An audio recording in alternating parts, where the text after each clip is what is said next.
You know, I actually met with Fat Cat Nichols in FCI Marana. FCI is it's a federal correctional institute. And I asked him about it, and he didn't really.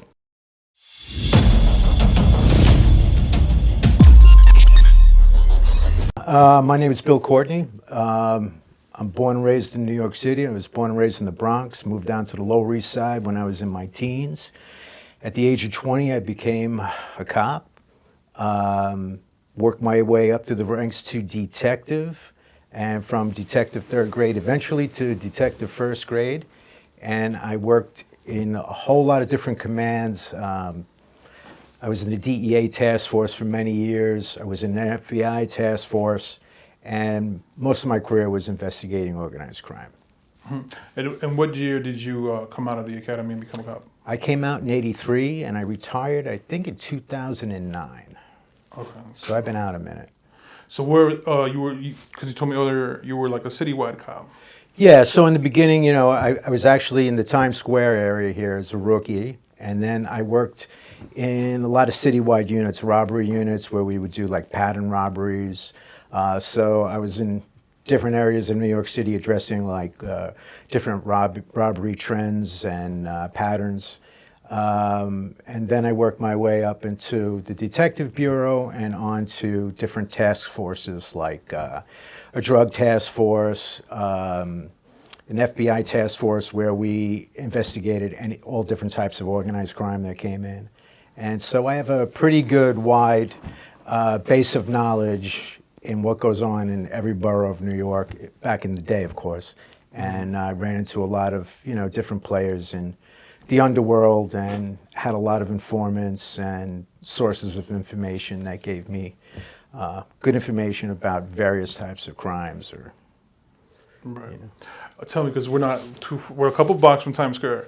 Right. I never got to experience that sort of time of New York City back in the '80s. I've heard stories. I saw pictures and videos. It definitely looks like a day and night difference. But can you give me a description of how it was? Yeah, so I spent my first night on patrol on 42nd Street and 8th Avenue, and immediately, you know, I was a city kid, so I knew kind of that, you know, it was a crappy area, but I got introduced to this world, scam artists, you know, take money for ID for kids, run around the corner and take off with it, selling bad drugs, prostitutes, pimps, chicken hawks, which are pimps and people that go after underage children. Robberies, you know, every scam you could think of, a lot of acts of violence, not a lot of gunplay, but lots of beat-down robberies, things like that. And, you know, you have the bus terminal was where all the bad stuff and the bad people hung out, and all the tourists kind of mixed in, and they were like, you know, it was just like a Shark Tank with, you know, just people every night getting devoured by the streets of New York. It was a really bad place. Mm-hmm. Now, let's say, because I'm from Queens, I grew up in Queens, like, because I believe you know Queens. Yeah. Yeah. So how was it compared to? Was it the same thing? Was it a little? You know, Queens, you know, all the bad neighborhoods in Queens don't look bad to us, people who come from the Bronx or worked in Brooklyn, because you have a lot of private homes. I mean, you have your projects, but you have a lot of private homes. And then, you know, you hear about these really bad dudes that are coming out of these neighborhoods, like, you know, in places like, you know, Hollis, and you're like, it looks like a nice picturesque neighborhood. Like, what's going on here, you know? Mm-hmm. The projects were the projects. You know, I did cases on guys in the 40 houses. You know, I had the Supreme Team case.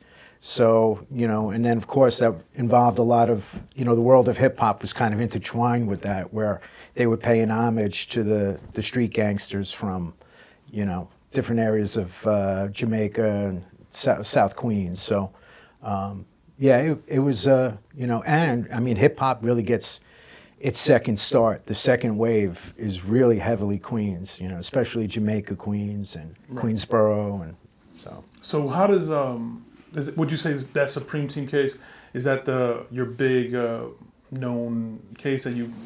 It wasn't it got a lot of press. Definitely not the biggest case, but I got a lot of press. It was a real pain in the ass to do because, you know, lots of high profile attorneys. the press gets involved, things get leaked out to the press. It's a headache. Bosses want updates all the time. What are you up to? What do you got going? Why is this case taking so long? You know, the case probably took 5 years to do, so. There's so much surrounding that case. I don't, can you give me a play-by-play, and then I want to tie in, because somewhere in there ties in the Edward Byrne situation. Well, whenever anyone talks about Jamaica, Queens, South Queens, Edward Byrne, his name comes up. And the reason being is he was assassinated guarding a community activist home who was trying to chase drug dealers, out of the neighborhood.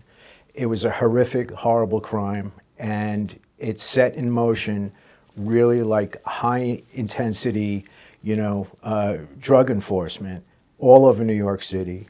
We're not going to take this stuff anymore. It really involves crack cocaine and how crazy things got real fast, and how powerful these gangsters thought they were, that they could kill a parole officer, they could kill a New York City cop.